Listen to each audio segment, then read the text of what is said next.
como a posesión e incluso qué pasa con esos derechos cuando son posteriores a la declaratoria de un área protegida.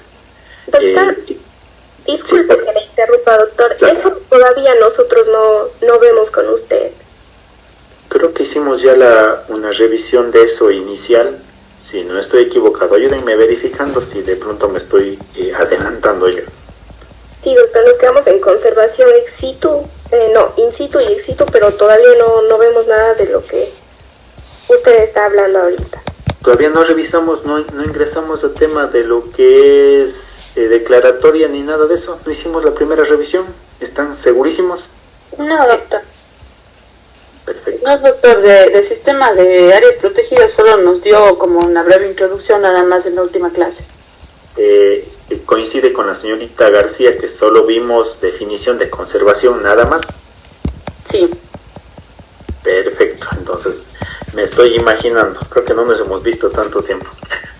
Estoy pensando que estamos muy adelante. Entonces voy a recapitular para poder comprender, entiendo yo, iniciar lo que es SNAP. Es decir, este tema que corresponde al primer mecanismo dentro de áreas protegidas. Entiendo que sí debimos haber revisado el tema de la clasificación de lo que son áreas protegidas, es decir, que se manifestaban o se ejecutaban a través de lo que es el SNAP, áreas especiales, gestión de los paisajes y otras posibilidades que existía, más bien que le deja la facultad a la autoridad ambiental su regulación. Entonces lo que vamos a hacer es entender este primer mecanismo, áreas protegidas, como el principal mecanismo de conservación, y que bueno que me hayan hecho mención a este tema, porque si no hemos avanzado, creo que lo primero que debemos entender es el alcance y primero esta connotación, como revisamos en su momento, de instrumento nacional de gestión ambiental. ¿Por qué es relevante hacer mención a este tema? Porque cuando nosotros hicimos esa aproximación en esos aspectos preliminares del CODA, dejamos verificado precisamente que el SNAP forma parte de ese conjunto de instrumentos que permiten viabilizar la gestión nacional a nivel tanto local como a nivel nacional, y a través precisamente de este instrumento garantizamos la conservación de la biodiversidad. ¿Sí? Esto es importante ir enlazando para que no quede de pronto conceptos sueltos. Es decir, con esto enlazamos nuevamente al tema de los instrumentos de gestión y vemos cómo el SNAP ya en esta parte viene a ser ya entendido en su concepción ya regulatoria y el alcance que tiene dentro de la estructura de conservación.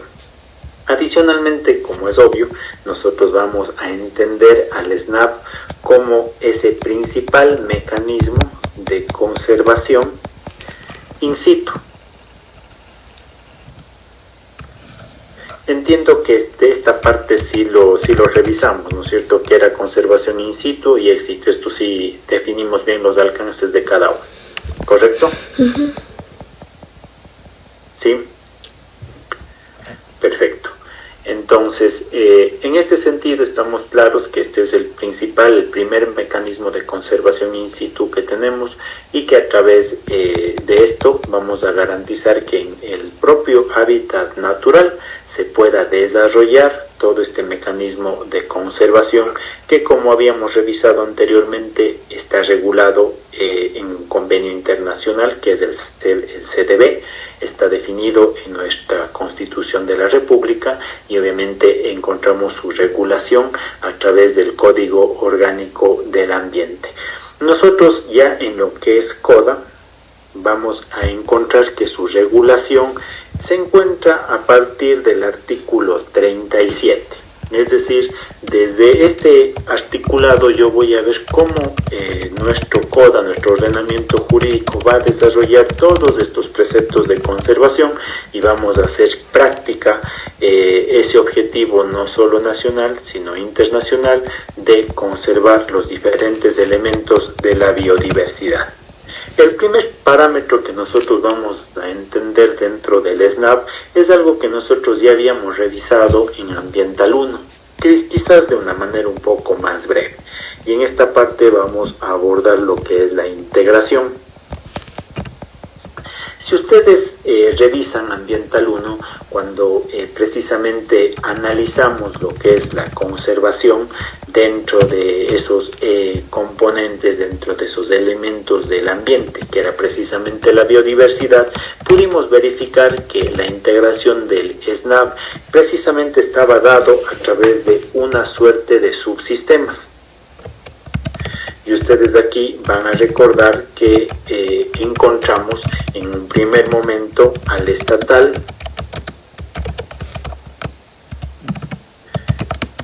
tengo al autónomo descentralizado,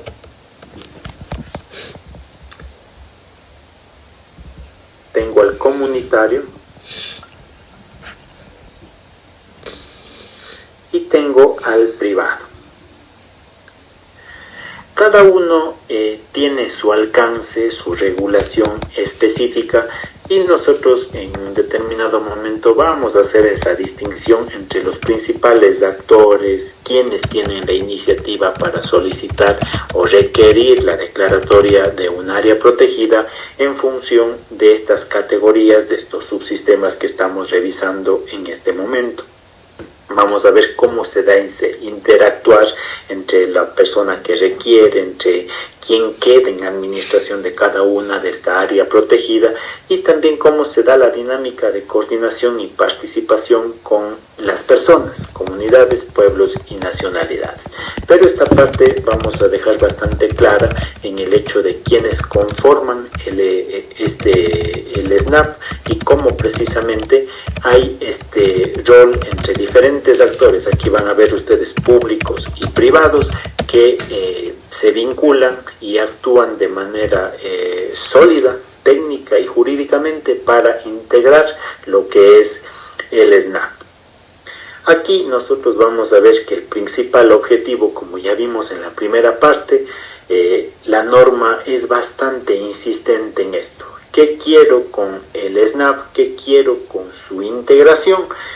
Se ratifica en el hecho de que lo que yo quiero es conservar y quiero también usar de forma sostenible los componentes de la biodiversidad, ¿sí? Es decir, para eso conformo un conjunto de áreas protegidas que básicamente vienen a estructurar todo lo que es el sistema nacional que constituye este instrumento nacional de gestión ambiental. Aquí creo que es importante que nosotros también dejemos bien claro el hecho del rol protagónico que viene teniendo la autoridad ambiental. Nosotros ya habíamos insistido incluso al momento de revisar esa dinámica entre las diferentes autoridades del rol que tiene esta autoridad ambiental. Y aquí nosotros también vamos a dejar muy en claro que el tema de la declaración y el registro de la área protegida es una competencia de la Autoridad Ambiental Nacional. Es importante que nosotros podamos distinguir, ¿no?, que si bien la iniciativa puede ser estatal, puede ser de un gobierno autónomo descentralizado, comunitario o privado, es decir, quien requiere el establecimiento de un área protegida puede ser cualquiera de estos actores públicos o privados. Yo voy a verificar también que la única autoridad competente para declarar y registrar un área protegida es el MAT, el día de hoy, o la Autoridad Ambiental y de Energía, creo que es en estos momentos, ¿sí? Ahora, esto es importante que nosotros dejemos sentado y distinguiendo con claridad que esta declaración no es fraccionable. Voy a ponerle aquí al momento de definir lo que es declaración. ¿Por qué quiero dejar esto identificado desde ya? Porque más adelante, cuando sigamos comprendiendo la regulación que tiene un área protegida, vamos a verificar que existe una suerte de zonificación dentro de las áreas protegidas, que no es lo mismo al fraccionamiento de la declaración. ¿Por qué? Porque estos conceptos han llegado de cierta manera a confundir trámites regulatorios cuando determinados personas naturales o jurídicas han estado planteando trámites específicos y han confundido lo que es la declaratoria con la zonificación. Lo que quiero decir con esto, chicos, es que cuando se emite un acto administrativo de declaratoria de área protegida, esto es integral respecto a toda el área que se ha definido para que cumpla este precepto de conservación in situ. No es que es una partecita si es área protegida y otra partecita no lo es. Todo es la área protegida y vamos a ver ya más adelante cómo esta totalidad del área protegida puede tener ciertas zonas dentro de dicha declaración, dentro de dicha área, que van a permitir que, ejemplo, dentro de esa zona pueda yo desarrollar ciertas actividades con mayor o menor amplitud, ¿sí? ¿A qué me refiero con esto? Poniéndoles el ejemplo del Parque Nacional El Cajas, yo voy a verificar que tengo zonas en donde efectivamente puedo llegar a poner hasta, no sé, un local, una oficina para revisión administrativa, puedo determinar como una zona de sendero y puedo llegar a determinar incluso como una zona que sea totalmente inalterable. Entonces, en cada una de esas zonas internas de esa declaratoria no fraccionable, yo voy a poder ir verificando que puedo tener cierta amplitud o cierta limitación de actividades. Insisto con el ejemplo. Cerca de la vía en el Cajas yo puedo tener cierta amplitud hasta de pronto de acceder, de detenerme, de pronto incluso aquí hay una garita para poder hacer revisión de las actividades, personas o vehículos que pasan. Sin embargo, no voy a poder poner una garita junto a la laguna Toreador. ¿Por qué? Porque esa zona tiene ya mucho más restricciones bajo los parámetros de conservación, ¿sí? Esta parte no sé si está clara, si tienen alguna duda, porque más adelante igual vamos a hacer ya una explicación mucho más amplia de lo que es esta zonificación, pero quisiera en esta parte que no haya esa confusión entre lo que es la declaratoria no fraccionable y esa zonificación. Si tienen dudas me avisan, por favor.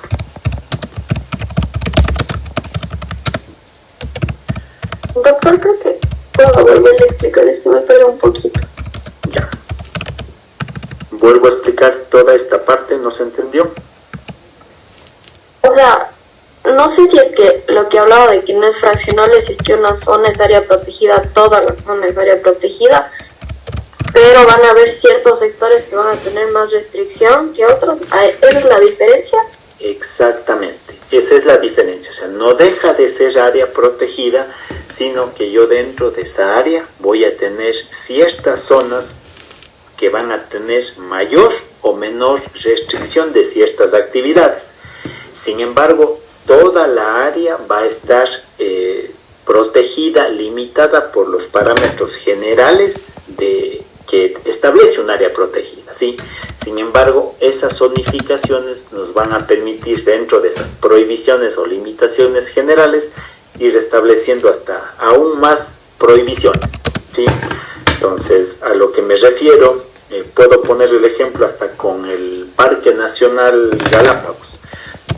Por ejemplo, hay zonas en donde el Parque Nacional me permite a mí acceder, me permite a mí caminar, me permite a mí hasta, no sé, acostarme a la orilla de la zona de la playa. ¿Por qué? Porque esa zona me dice que está habilitada para el turismo, a pesar de que tenemos todas las restricciones que tiene un área protegida. Sin embargo, yo voy a ver si es que me voy a Tortuga Bay, que es una zona del Parque Nacional, que hay espacios en donde las tortugas se están reproduciendo, en donde, no sé, algún reptil está depositando sus huevos. La restricción me dice que yo no puedo acceder ahí. ¿Por qué? Porque es un área protegida y que la zona me dice que eso no es para turismo, dentro del área protegida. Sí, esa es la principal distinción con un ejemplo un poquito más práctico. Sí. Perfecto. Adicionalmente, creo que debemos dejar establecido aquí también ese rol y ese interactuar que va a tener la autoridad ambiental con los GAT. Es decir, si bien aquí el ente rector de declaración y registro es la Autoridad Ambiental Nacional, hay que notar que los GATS van a tener también una suerte de vinculación directa con lo que se ha de entender y se ha de aplicar respecto a área protegida. Entonces, la pregunta acá es, ¿qué va a hacer el GAT con lo que es el área protegida?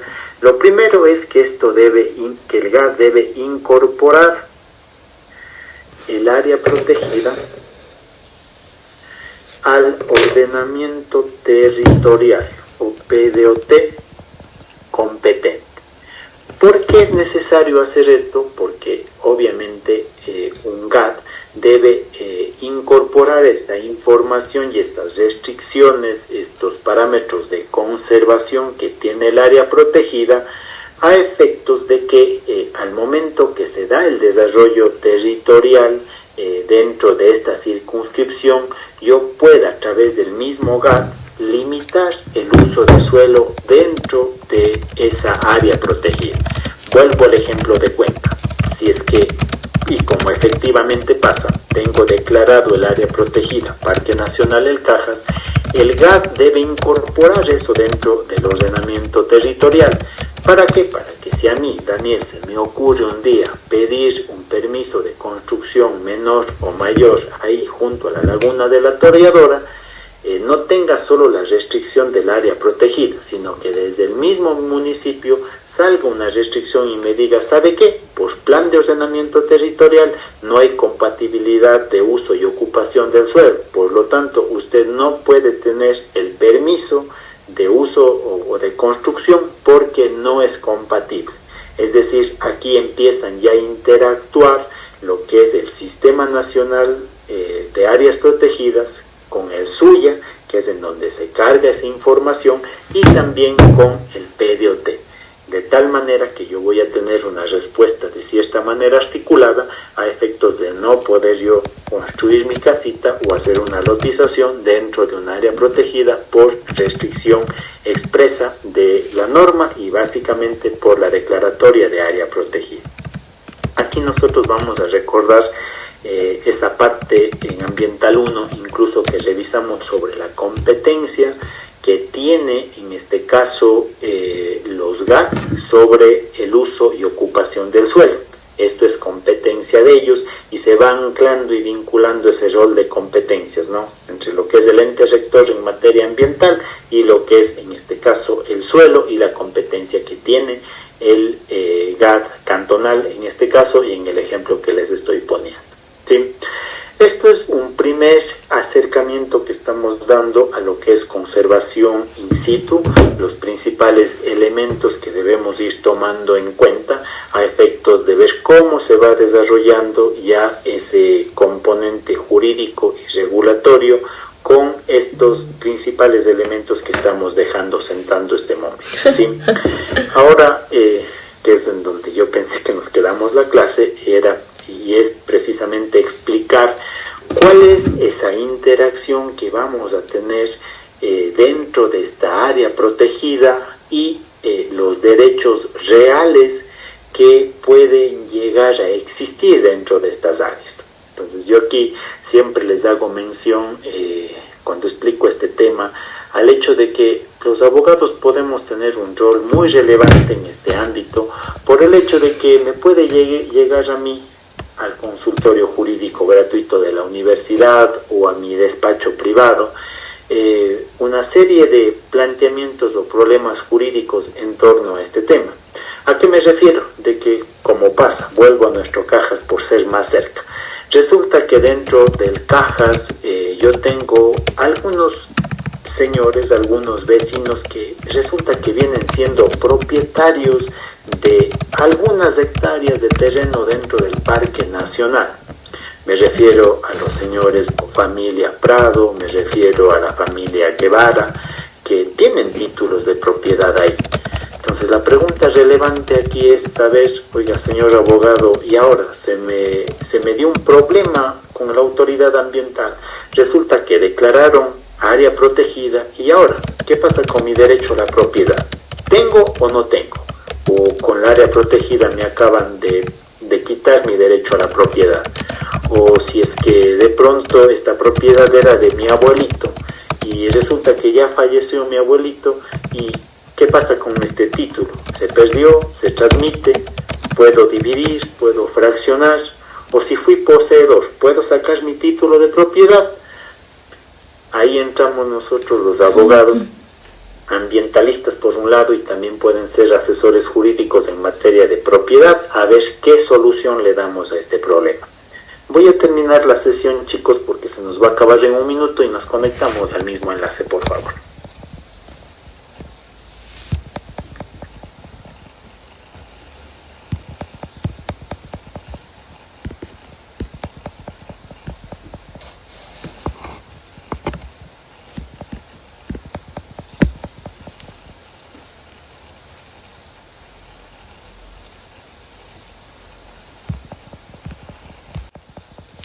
Lo que pasa o cuáles son este primer planteamiento jurídico sobre la problemática que puede llegar a generar entre una declaratoria de área protegida y los derechos reales, ¿sí?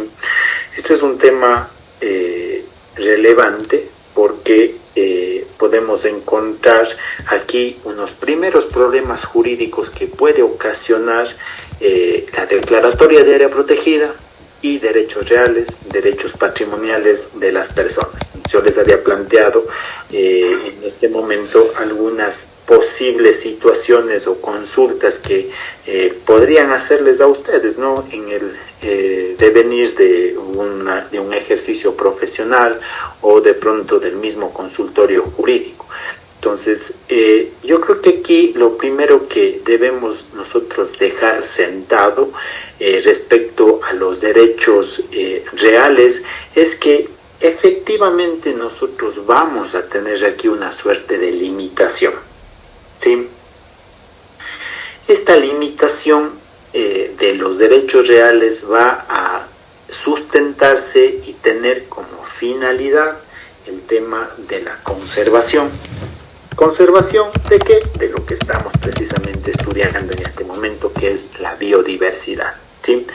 En este sentido, esta limitación va a ser siempre objeto de valoración por parte de la autoridad ambiental, y que incluso, si es que, ejemplo, me limitaron mi derecho a la propiedad en determinadas actividades o acciones específicas que yo pueda llegar a realizar, puede darse el caso de que posteriormente, si la autoridad ambiental considera pertinente, puede incluso en valoraciones futuras hacer nuevas limitaciones, ¿sí?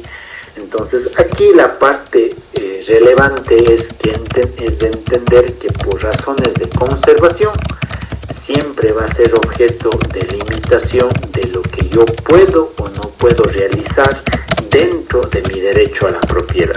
El ejemplo que yo les había planteado en el Cajas con los señores Prado o Guevara, que son propietarios de algunas hectáreas de terreno dentro de nuestro Parque Nacional, puede verificarse cuando, si bien ellos son propietarios de dichas áreas de terreno, ellos, ejemplo, ahí no podrían en un primer momento establecer un proyecto de ganadería. ¿Por qué? Porque está limitado su derecho a la propiedad respecto a ciertas actividades.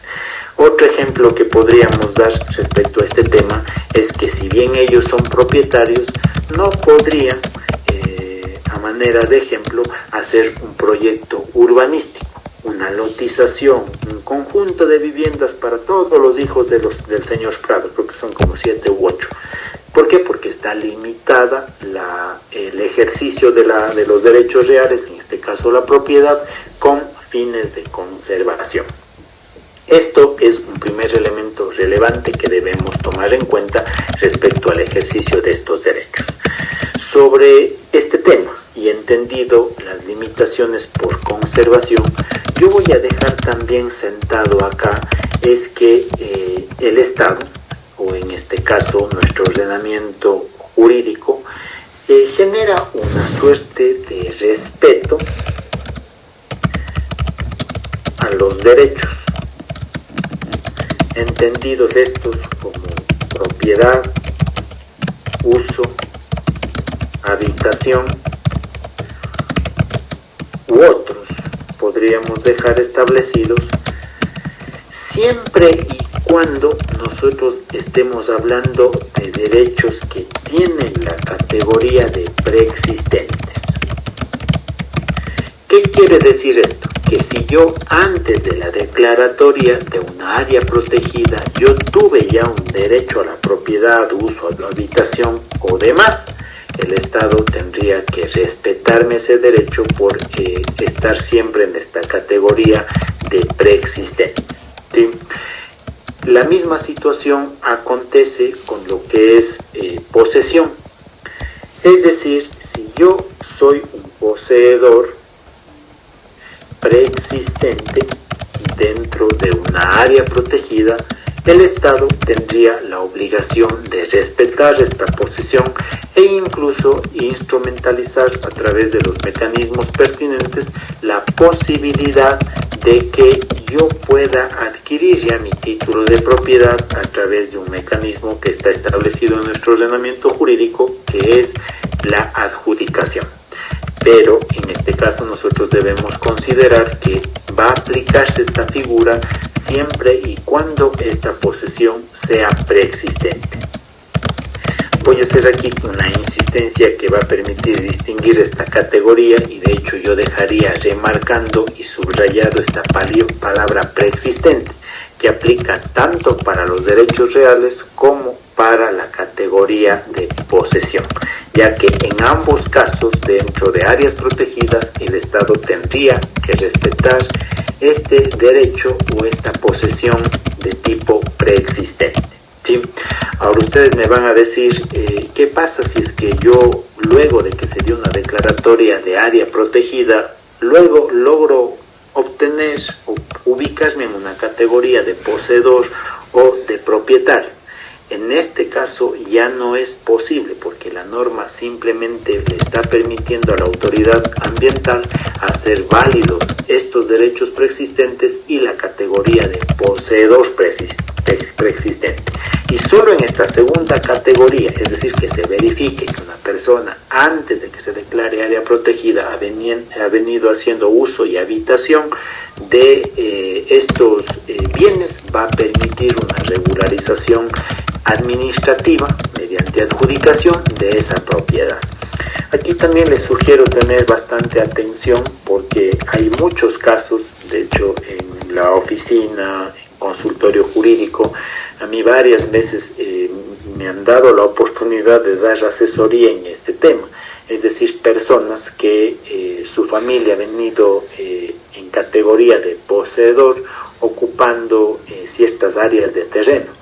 Y vamos nosotros a encontrar que si cumplimos los presupuestos, y este particular, el hecho de que sean poseedores antes de la declaratoria de área protegida, si yo cumplo un trámite específico ante la autoridad ambiental, siguiendo un debido procedimiento, yo voy a poder obtener un acto administrativo con el cual se me adjudique y se me regularice esa propiedad que yo venía manteniéndola en posesión. Posesión que, como ustedes saben, tiene que ver con la tenencia, con el ánimo y dueño, de señor y dueño de un bien específico que esté perfectamente individualizado, ¿sí? Entonces, esto es importante que ustedes lo tomen en cuenta, ya que aquí vamos a tener una primera dinámica entre lo que es derechos patrimoniales, derechos reales y una declaratoria de área protegida, que ustedes, como efectivamente lo venimos demostrando, representa ya una suerte de acción ambiental que busca la conservación. Entonces aquí vemos ya una primera regularización en donde vamos a encontrar esta dinámica y que va a requerir respuestas de abogados especialistas que manejen estos términos, que manejen estos procedimientos y den solución a estas problemáticas que se vienen planteando. No sé si hasta aquí tienen alguna duda, alguna inquietud, sino para continuar. Doctor, yo tengo una consulta. ¿Cómo coexisten estos dos términos de limitación de los derechos reales y respeto a los derechos de propiedad y demás? Porque según entendí con esta de la limitación de los derechos reales, lo que hago es que, por ejemplo, no pueda hacer un proyecto urbanístico. Pero entonces, ¿qué significa lo de los respetos a los derechos de propiedad, uso y habitación? Perfecto, es una muy buena pregunta, sobre todo para entender el alcance, en este caso concreto, de lo que es tener un derecho de propiedad, por ejemplo. Es decir, yo cuando soy propietario, ¿qué tengo? Derecho de... suelen definir en derecho civil, jus utendi, jus fruendi, jus abutendi. Es decir, yo tengo el derecho de disponer, de usar y de los frutos respecto de un bien. Esto, de cierta manera, está respetado dentro del área protegida siempre y cuando sea preexistente. Lo que está limitado, a lo que me refiero aquí yo en esta explicación, es el uso e incluso a la habitación. ¿Por qué? Porque el Estado me va a reconocer a mí como propietario, es decir, el Estado no va a poder venir y hacer lo que le dé la gana, ni cualquier persona puede venir a hacer alguna actividad porque esa es mi propiedad. Lo que se encuentra restringido o limitado, como observamos con fines de conservación, es a lo que yo puedo hacer con la propiedad, ¿sí? Yo técnicamente soy propietario, pero no podría desplegar de forma amplia cualquier proyecto ahí por la limitación en el uso que me está haciendo la autoridad ambiental con una declaratoria de área protegida. En el caso concreto, y poniéndoles en nuestro cajas los señores Prado, o sea, son propietarios de 50 hectáreas, ellos han podido construir una casa ahí, que entiendo que ha sido también históricamente de ellos, y lo único que se les ha permitido por parte de la autoridad ambiental es utilizar su área de terreno con fines turísticos, pero sostenibles, y incluso han permitido usar esos espacios para criar llamas. ¿Por qué? Porque la declaratoria de área protegida permite hacer eso. Entonces acá el ejemplo relevante es entender que el señor Prado no podría de forma totalmente libre desplegar cualquier proyecto, y ahí por ejemplo va el tema de turismo, el tema de lotización. No podría coger y dividir eso en 50 lotes y venderlos. ¿Por qué? Porque está limitado esta parte de la propiedad, ¿sí? No sé si quedó más clara ahí la explicación.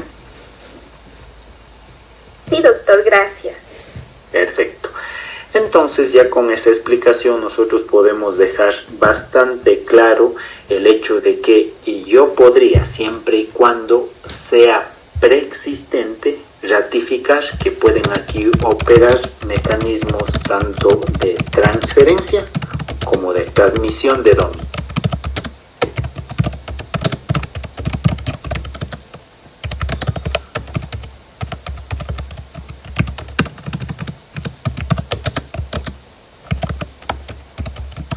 La distinción, ustedes la conocen bastante bien, que tiene que ver precisamente con el hecho de que la transferencia, el señor Prado, de acuerdo al Código Orgánico del Ambiente, no tendría ningún problema, ninguna dificultad en transferir dicha propiedad. ¿A qué me refiero con esto? Que podría venderla, que podría donarla. ¿Por qué? Porque esta propiedad tiene que ver con un derecho preexistente al momento en que se declaró área protegida. Distinto fuese si es que adquiriera esa propiedad nueva luego de que haya sido declarado, eso no sería viable, no sería posible.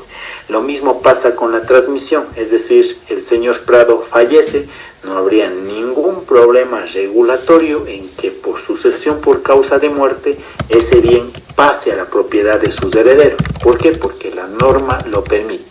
¿Por qué es importante aclarar esto? Porque hay veces que técnicos serían de tipo ingeniero ambiental, técnicos relacionados a agua, confunden esta terminología y creen que como simplemente se respeta derechos anteriores, creen que no operan estas figuras de transmisión y transferencia de dominio y dicen no, ya falleció, por lo tanto se extingue su propiedad y se quedan sin títulos a favor herederos. Pero como vemos en este caso concreto, opera de manera común, corriente, tanto transferencia como transmisión, siempre y cuando se ratifique las limitaciones que se pueden llegar a dar con fines de conservación.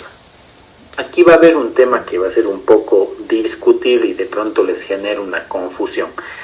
Hasta cierto momento o hasta cierto estado de las áreas protegidas, yo voy a poder incluso dividir el terreno, ¿sí? Puedo fragmentar. Lo que no voy a poder nunca es tener libertad de en esa fragmentación desplegar cualquier actividad.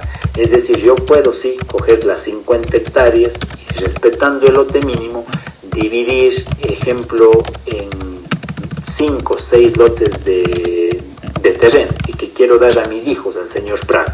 Sin embargo, no podrá ser un proyecto urbanístico. ¿Por qué? Porque habrá que entender y verificar las limitaciones de esa área protegida, ¿sí?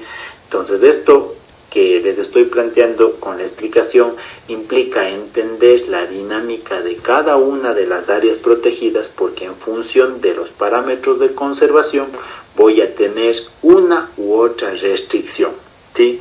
Pero esto no impide que yo transfiera, que yo transmite e incluso que pueda fragmentar la propiedad a efectos de que esto traspase a terceras personas, siempre y cuando en la propiedad a la que me estoy haciendo referencia sea preexistente. Si de pronto esto les generó confusión o no quedó claro, me indican por favor antes de pasar. Doctor, yo tengo una pregunta. Claro. O sea, estamos diciendo que el respeto a los derechos tenemos que verlo en base al respeto de la conservación de la biodiversidad. Por ejemplo, digamos, en cierto sector los prados ya tiene un proyecto de urbanización y a la semana siguiente se declara área protegida y este derecho preexistente que adquirieron, o sea, es preexistente, pero no va en acorde a la conservación de la biodiversidad. Se le limita o sea, ya no se podrá ejecutar. O sea, todo dependería de la forma en la que se apruebe. En el caso de los señores Prado, ellos obviamente tuvieron su derecho evidentemente anterior, pero ellos no tuvieron un proyecto de lotización. Ahora, ¿qué pasará si es que, ejemplo, en la zona de Tarqui, donde este rato estamos viendo que hay un montón de lotizaciones? Generaría una conflictividad jurídica sumamente alta entre lo que es seguridad jurídica, es decir, un conjunto de personas que bajo unas normas previas estuvieron aprobando lotizaciones y proyectos urbanísticos, cumpliendo toda la ley, seguridad jurídica, y que el día de hoy al MATE se le ocurra hacer una declaratoria de área protegida. Entonces aquí, para poder, entiendo yo, si se fundamenta una finalidad de conservación absoluta, tendría incluso que provocarse una suerte de declaratoria de utilidad pública y que esos bienes pasen a formar parte del Estado. Pero esto obviamente no es confiscación, sino que sería un mecanismo a través del cual el Estado, compensando los valores que implicarían esos bienes, pasen a formar parte del Estado. Aquí más que nada porque habría una suerte de afectación a un trámite ya previamente establecido y que cumplió requisitos. Claro, o sea, doctor, entonces existe, o sea, el respeto a los derechos también existe, creo yo, una limitación con respecto a que se debe prevalecer la conservación de la biodiversidad, o sea, independientemente del proyecto que se quiera realizar o el derecho que existente adquiere.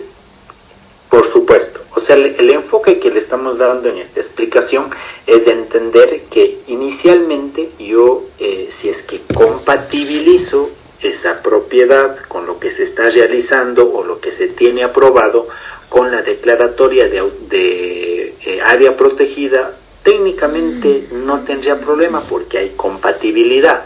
Ahora, si es que hay incompatibilidad, el Estado va a respetarme la propiedad, es decir, esa área de terreno es ejemplo del señor Escandón, ¿no es cierto? Sin embargo, verá, señor Escandón, por área protegida usted ya no va a poder hacer ganadería ahí, usted ya no va a poder hacer su proyecto urbanístico. Usted puede ocupar, puede usar, puede caminar, puede poner llamas, con las autorizaciones específicas podrá criar hasta truchas, pero no va a poder ejercer de forma amplia su derecho a la propiedad. Y qué bueno que me hagan estas preguntas, porque justo estos son la asesoría que les van a venir a buscar los dueños de estas propiedades. Que ejemplo, el señor Prado quiere construir un complejo hotelero ahí, y ahora, ¿puedo o no puedo? Entonces ahí, señor Escandón, usted va a tener como abogado ayudarle a solucionar esa pequeña y gran dificultad que tiene un propietario con la dinámica de que es propietario pero no puede hacer cualquier cosa. ¿Sí? Ya, gracias, doctor. Sí, o sea, si es que ahí necesitan alguna otra inquietud, me avisan, pero esta es la dinámica, ¿no? Hay que buscar la manera de que se ratifique este principio de conservación y a la vez podamos también respetar el derecho de la propiedad que tiene una persona con esas limitaciones que estamos explicando ahora en esta clase. ¿De pronto tienen alguna inquietud? Creo que no, chicos. Más bien continuamos el día de mañana porque como siempre nos vuela el tiempo. Les agradezco mucho por la atención, que tengan una excelente noche. Gracias, doctor. Gracias, doctor.